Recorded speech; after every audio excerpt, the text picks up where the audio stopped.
नमस्कार, मैं हूं देवेंद्र। आप देख रहे हैं पंजाब केसरी टीवी चंडीगढ़। शिक्षा का मुद्दा आज सदन में काफ़ी गूंजा। एक और दूसरा मुद्दा जो कि हरियाणा लोक व्यवस्था में विघ्न को लेकर क्षतिपूर्ति बिल जो आया है, विधेयक आया है, वो भी काफ़ी गूंजा।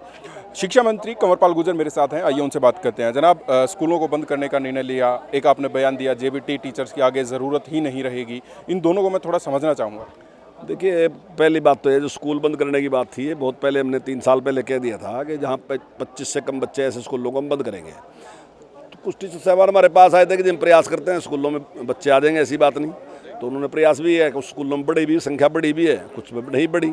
तो जहाँ नहीं बढ़ी, जो 25 से कम है हुए हैं, क्योंकि वो फिजिबल नहीं है। कहीं ऐसा भी है कि एक ही बच्चा है, कहीं ऐसा भी है 2 ही बच्चे हैं, कहीं 5 बच्चे हैं, 3 बच्चे हैं, 8 बच्चे हैं, तो फिजिबल नहीं है। और लगभग ज़्यादातर ऐसा है कि उसी गाँव में दूसरा स्कूल भी है, तो बच्चे उसमें हमने ट्रांसफ़र कर दिए, कोई इसमें नई प्रॉब्लम नहीं। जहाँ तक जेबीटी की बात आपने कही, उनका प्रश्न था कि डाइट में आपने जेबीटी का कोर्स बंद कर दिया। तो हमारा मानना ये है कि 3 लाख बच्चों ने जेबीटी का कोर्स कर रखा, लेकिन 2014 के बाद कोई भी डिमांड आई नहीं और आज की तारीख में हमारे पास सरप्लस है। तो ऐसे में बच्चों को हम बार बार मतलब जेबीटी के ही कोर्स कराते रहेंगे तो कल ना बच्चे क्या हमारे से पूछेंगे नहीं कि आप जिम्मेदार आदमी, आपने इसमें संज्ञान क्यों नहीं लिया, जब आपके पास वैकेंसी थी नहीं, आप हम जेबीटी कराते रहे। तो हमने इसलिए जेबीटी के कोर्स को बंद कर दिया। और दूसरा कारण ये है कि आने वाले टाइम में जो नई शिक्षा नीति आई उसमें जेबीटी की जरूरत नहीं रहेगी। तो जिन लोगों ने जेबीटी, क्योंकि इससे मैं जो आपसे कह रहा है, इससे डर भी पैदा हो सकता है, जो जेबीटी की रखी, तो उसके लिए एक प्रावधान कराएंगे, एक अलग टाइप की ट्रेनिंग कराएंगे, जो भी कुछ वो देखेंगे अभी जो भी उसमें बनेगा, तो उसको करके उसके बाद मतलब जिन्होंने अब तक जेबीटी कोर्स किया हुआ है उनको आप एडजस्ट कर देंगे, आगे जेबीटी कोर्स नहीं करवाएंगे और जेबीटी की भर्ती नहीं होंगी। नहीं, मैंने ये नहीं कहा कि जिन्होंने जेबीटी का रखी उनको हम एडजस्ट कर देंगे। देखिए, एडजस्ट तो कोई नहीं होगा, एडजस्ट तो वही होगा जो टेस्ट क्लियर करेगा, जो मेरिट में आएगा वही एडजस्ट होगा। वो ना मेरे हाथ में ना किसी के बाद में, उसके तो मेरिट है। लेकिन क्योंकि जेबीटी बहुत बच्चों ने कर रखी, अब ऐसा नहीं है कि जेबीटी जैसे हम बंद कर देंगे और आने वाले टाइम में दूसरा एक कोर्स कर दें, हम बीएड को ही रखेंगे, तो उसमें भी कोई ना कोई व्यवस्था इस प्रकार की छूट के बारे में विचार करेंगे ताकि वो बच्चे इतना ना हो गए, उन्होंने इतना टाइम लगा रखा और जेबीटी का कोर्स करा ऐसे थोड़ी उनको छोड़ देंगे। तो उसके लिए थोड़ा व्यवस्था, कोई 1 साल का कोर्स या कुछ भी जो भी टाइम होगा, जो भी बनेगा वो उसके बाद वो करके उसके बाद वो भी पेपर देके जो शिक्षा देने का काम वो कर सकेगा। हरियाणा लोक व्यवस्था विघ्न की क्षतिपूर्ति के लिए विधेयक आया, उसको लेकर काफ़ी हंगामा हुआ। गृह मंत्री अपनी बात रख रहे थे, तभी कांग्रेस वाले बोल पड़े। आप किस तरीके से देखते हैं कांग्रेस का जो हल्ला था, उसको किस तरीके से देखते हैं आप? बेहद खूबसूरत बिल है, बहुत अच्छा बिल है और इसके परिणाम बहुत अच्छे हैं। उत्तर प्रदेश में पिछले 4 साल से लागू है बिल और वहाँ इसके परिणाम बहुत अच्छे हैं। देखिए, कुछ लोग ऐसे होते हैं जो असामाजिक तत्व होते हैं, जो गड़बड़ करते हैं, किसी की प्रॉपर्टी में आग लगा दिया, बस फूंक दी, किसी की कार फूंक दी, ऐसे लोग बहुत कम हैं। मैं समझता हूँ कि 1000 में एक है ऐसा।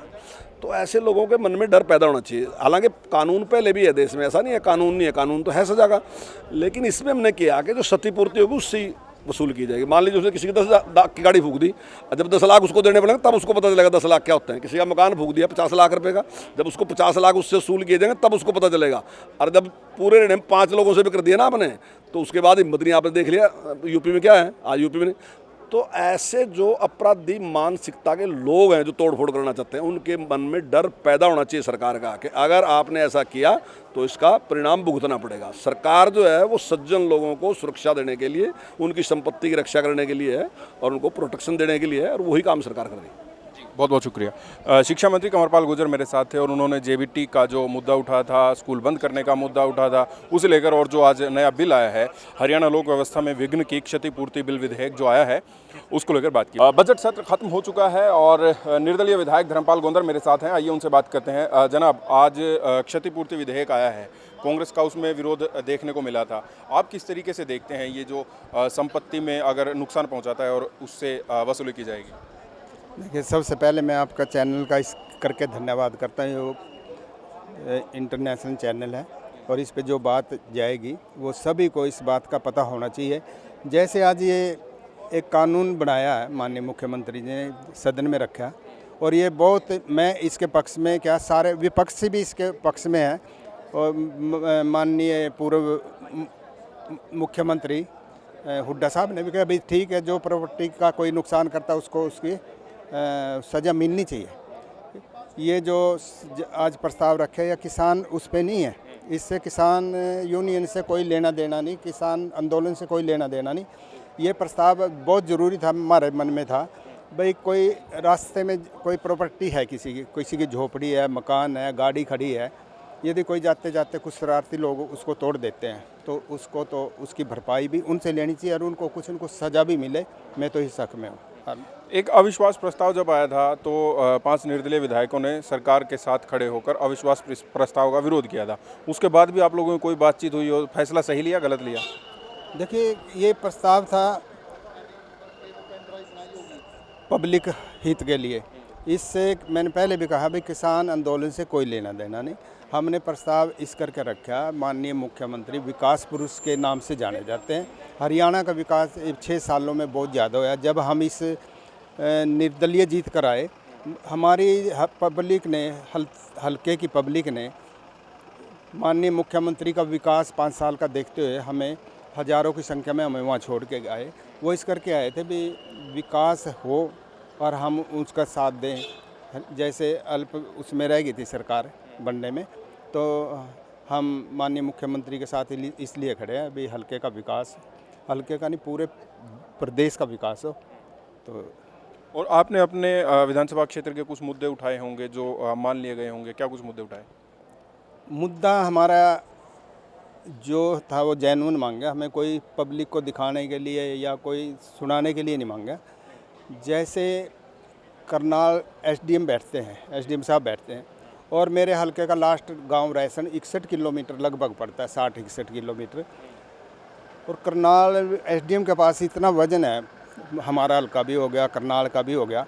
मैंने माननीय मुख्यमंत्री से निवेदन किया था भाई जो हल्के की डिमांड भी है और ज़रूरत भी है भाई नीलो खेड़ी को उपमंडल का दर्जा दिया जाए ताकि करनाल में ज़्यादा बोझ न होकर और पब्लिक को इतनी दूर ना आना पड़े, वो नीलो खेड़ी में अपने काम करवा सकें।